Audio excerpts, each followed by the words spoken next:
Hi, and welcome to 2-Minute Tips for Autism. We have a great guest, Vicki Clarke. Thank you so much for being here. My pleasure. Well, our question today is, what are some early signs a new parent should look for if their child is not talking?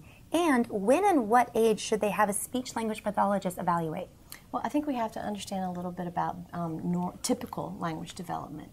Most children start speaking around a year, and over the course of that year, from 1 year to 2 years, they develop at least around 50 words. So if you have a child at 2 years old who doesn't have 50 words, that's less than what we would expect.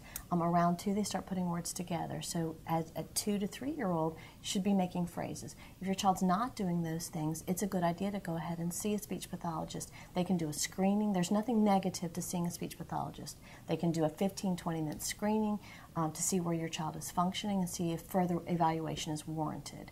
I'm sorry, the second part of your question was when and what age should they consider if your child's like at 18 months, if they're not putting 50 words, and at 2 to 3, they're not putting their 2 to 3 words together. I mean, what age do you sit there and wait? I know with my own son, they kept saying, oh, he may be just a delayed talker. You got that a lot. So what age does a parent go, you know what, I want more language.